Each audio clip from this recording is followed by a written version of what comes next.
তালের শাঁস প্রকৃতির দান, এর মধ্যে কোনো ভেজাল থাকে না। গরমের দিনে তালের শাঁসে থাকা জলীয় অংশ দেহের জল শূন্যতা দূর করে। এছাড়াও ক্যালসিয়াম, ভিটামিন সি, এ, বি কমপ্লেক্স সহ নানা ধরনের ভিটামিন রয়েছে। তালে থাকা অ্যান্টিঅক্সিডেন্ট শরীরের রোগ প্রতিরোধ ক্ষমতা বাড়িয়ে দেয়।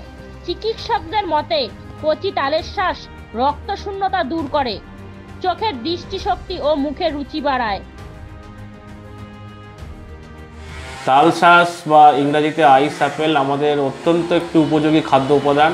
এই গ্রীষ্মের প্রচণ্ড দাবদাহে যখন মানুষ রোদে পুড়ে খুব কষ্ট পাচ্ছে, তাল শাঁসের মতো একটি উপকারী খাবার খেলে আপনারা যথেষ্ট উপকৃত হবেন। কারণ তাল শাঁসের মধ্যে রয়েছে প্রচুর পরিমাণে লিকুইড, যা আমাদের তৃষ্ণা মেটায়, আমাদের শরীরের লবণের ভাগ, বিশেষ করে সোডিয়াম, পটাশিয়াম, ক্লোরাইড এই জাতীয় লবণের ভাগ মেটায়। এছাড়াও তাল শাঁস খেলে আমাদের সহজে, যেহেতু এটা অত্যন্ত সহজ পাচ্য, আমাদের শরীরের লিভারের জন্য অত্যন্ত উপকারী এবং আমাদের কোষ্ঠকাঠিন্য বা পায়খানার সমস্যা যাদের আছে সেটা দূর করতে পারে এবং কিছু কিছু ক্ষেত্রে দেখা যায় যেটা স্টমাক আলসারের ক্ষেত্রে অত্যন্ত উপকারী। তাল শাঁসের মধ্যে অ্যান্টিঅক্সিডেন্ট এবং অ্যান্টি ইনফ্লামেটরি উপাদান রয়েছে, যার জন্য এটা অ্যান্টি এজিংয়ের জন্যে যথেষ্ট উপকারী।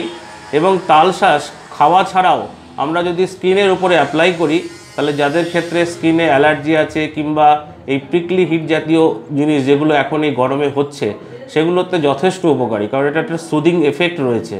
তাছাড়াও তাল শাঁস আমাদের শরীরে যেহেতু কোনো রকম ক্ষতি করছে না, এটা খেলে পরে জলের সাথে জলের চাহিদা মিটছে, প্রোটিনের চাহিদা মিটছে, আমাদের মাইক্রোনিউট্রিয়েন্টসের চাহিদা মিটছে এবং অত্যন্ত কম পয়সায় কম খরচে পাওয়া যাচ্ছে। আপনারা সহজেই এটা পেতে পারেন। সেই জন্য তাল শাঁস খান এই সময়, শরীরের উপকারিতা যথেষ্ট এবং শরীরকে ঠান্ডা রাখুন।